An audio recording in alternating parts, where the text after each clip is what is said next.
Hello everyone, in this video we will be discussing 3 tips to consider before going somewhere new for the first time. My name is Trevor. I have traveled to over 20 countries and hundreds of new cities, including my time when I studied abroad in Wales, where I got to do a ton of travel while I was there. During my time of traveling to all these places, I often felt slightly underprepared and underappreciative of a lot of the areas that I ended up visiting, and so that led me to compiling this list to hopefully help you not feel the same way as I did. I have now implemented these practices myself to whenever I go somewhere new and just in general with all my travel. Let's just jump right into it with tip number 1, which is making sure to research the area you are going.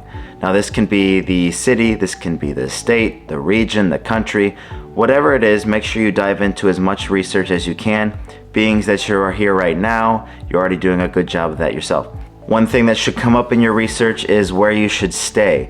Now that could be whether you want to stay in a hotel, whether you want to stay in an Airbnb, whether you want to stay in a hostel. Do all that research and then dive even deeper into, do I want to stay in this region of Rome? Do I want to stay in this area of New York? Make sure you're staying in a safe area for yourself, and also maybe even an area that's close to a bunch of other cool sites to see while you are in that city. So yeah, when you are trying to find a place to stay, consider some of the areas that you are looking forward to visit the most so you can keep them close by. So let's say you are visiting Rome and you have a lot of draw towards the Trevi Fountain, then you want to stay somewhere in that vicinity. Now the good thing is that's also next to a couple other really big tourist attractions. Therefore, we're making a really good bang for your buck. Just make sure it stays within your budget while you're doing that as well. So going along with finding these places to stay, you also want to develop a itinerary for yourself.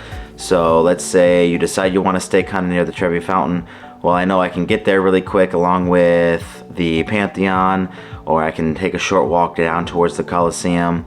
But make sure you have a good detailed, good flow of an itinerary, so that way when you get there, you're not going to be as panicked to try to get to each spot, and you know that you're going to put your priority where you need to.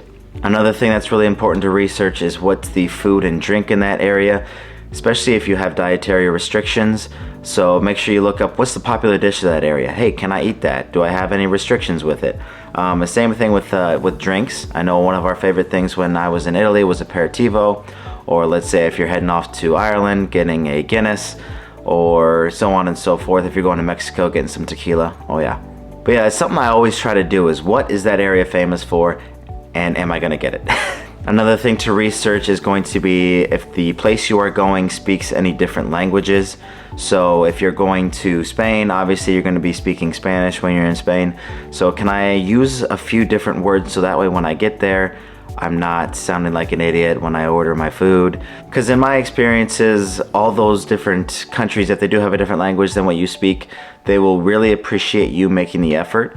Because a lot of people just don't, and so it can be a little bit disappointing for them. So just try to be respectful, learn a little bit of the language while you're there, and it should go a lot easier for you and maybe even more appreciated. Now all the discussions of food and drink is a perfect segue into tip number 2, which is going to be open-mindedness. You have to understand that you're going to a new place. They might do things differently than what you do normally back home, and that's a good thing, because if you get set in those ways back home, then you're just gonna be setting that for your life. So going and taking on this new adventure, be open-minded, because they might do something that you really like and you wanna take with you. There's a quote by Einstein that I really like that is, a mind that opens itself up to a new idea never returns to its original size. And I really like that because it shows that your mind is filling itself up with a bunch of new details and understandings of different cultures and all that kind of stuff that you can take with you and hopefully transpire into your own lifestyle. So to kind of give you an example of my own experiences with trying to be open-minded, I was doing a lot of research leading up to my trip to Florence, and I wanted to try some new foods while I was there and new drinks and see what was famous. And one thing that kept coming up in my research was Lamprodotto, which I'll kind of paraphrase it very shortly for you.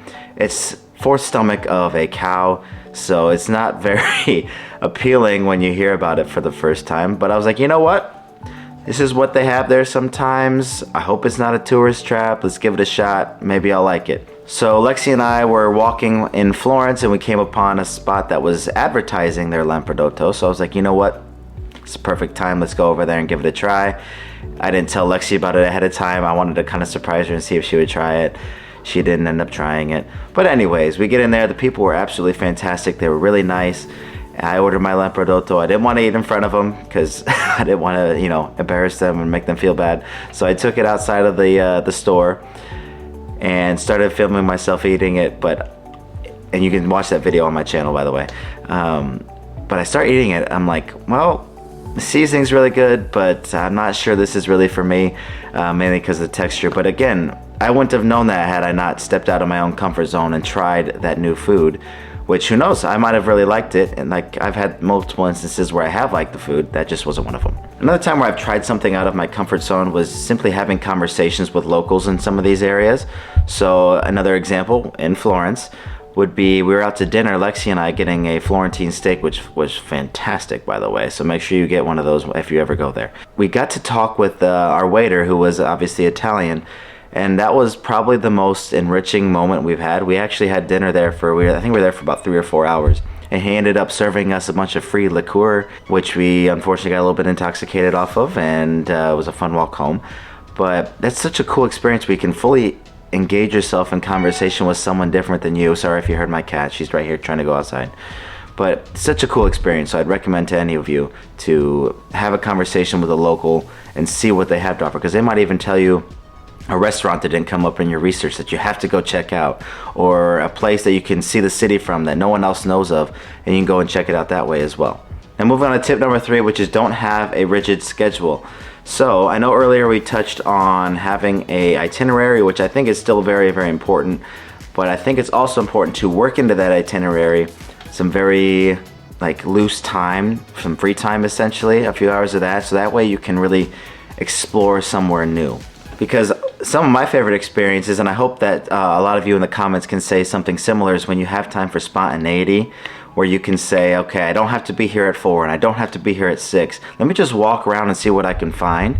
And that is some of the coolest things that you can be a part of. I know Lexi and I, we had the idea we wanted to maybe come across a certain library in Venice. So we're like, okay, well, let's plan to see it. Well, we end up getting lost, which is something you just naturally do in Venice. And as we were just walking around, we saw some really cool architecture and some really cool buildings. And sure enough, we also happened to stumble upon the library, which was very, very lucky. So again, just making sure to prioritize the places you want to see the most and things you want to do the most and foods you want to eat the most. That way, that part doesn't get left out, and maybe some of the lesser things that you were maybe wanting to see but just didn't have the time can be for the next trip. Now obviously, when you finally put together your trip and you've done all your research, you have to get to packing eventually. So if you want some of my best packing tips, check it out right up here or over here. It's somewhere up there. And continue to watch that video, and I'll see you guys next time.